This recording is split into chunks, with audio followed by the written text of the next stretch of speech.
நம்ம வீட்ல நம்ம அம்மாலாம் பாத்தீங்கன்னா இந்த பூண்டு மிளகாய் எல்லாம் போட்டு மிக்சியில போட்டு அரைச்சிட்டு இருப்பாங்க. அவங்களுக்கு இந்த ஒரு ப்ராடக்ட் மட்டும் வாங்கி கொடுங்க, அவங்களால இன்னும் ரொம்ப ஈஸியா வேலை பார்க்க முடியும்.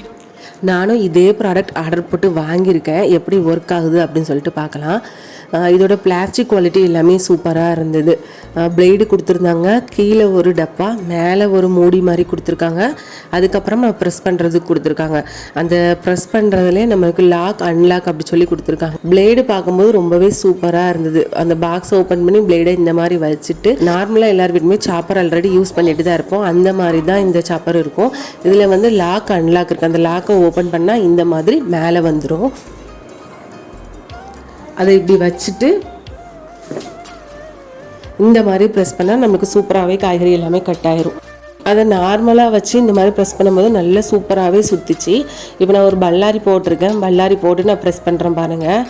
ப்ரெஸ் ஆகவே இல்லை, ரொம்ப கஷ்டமாக தான் இருந்துச்சு. ரொம்ப கஷ்டப்பட்டு நான் அதை ப்ரெஸ் பண்ணிகிட்டு இருந்தேன். யாராச்சும் இந்த மாதிரி சாப்பர் வச்சுருந்தீங்கன்னா அவங்களுக்கு இந்த மாதிரி யூஸ் ஆகுது அப்படின்னு சொல்லிட்டு மறக்காமல் கீழே கமெண்ட் பண்ணுங்கள்.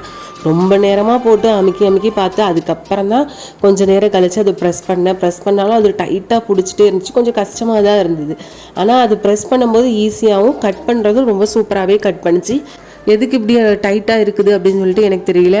ஒருவேளை இந்த ப்ராடக்டோட ஃபால்ட்டாக என்னன்னு எனக்கு புரியலை. மற்றபடி அது சாப் பண்ணும்போது சூப்பராகவே சாப் பண்ணிச்சு. நீங்கள் பாருங்கள் வீடியோவில். ப்ரெஸ் பண்ணி அமுத்தும் போது நல்லா ஸ்மூத்தாக இருந்தது. ஒரு சில சமயம் தான் நல்லா டைட்டாக மாட்டிக்கிச்சு. பல்லாரி வந்து சூப்பராகவே நம்மளுக்கு சாப் பண்ணிவிட்டு, அதே மாதிரி தக்காளியும் போட்டேன். தக்காளியும் நல்லா சூப்பராகவே நமக்கு சாப் பண்ணி தந்துச்சு. இது ஓவராலாக ஒர்த்து தான். ஆனால் கொஞ்சமாக அது சாப் பண்ணும்போது கொஞ்சம் கஷ்டமாக டைட்டாக இருக்குது. வேறு யாராச்சும் இதே சாப்பர் யூஸ் பண்ணிங்களா, இது இந்த மாதிரி தான் இருக்குமா என்னன்னு சொல்லி எனக்கு மறக்காமல் கீழே கமெண்ட் பண்ணுங்கள்.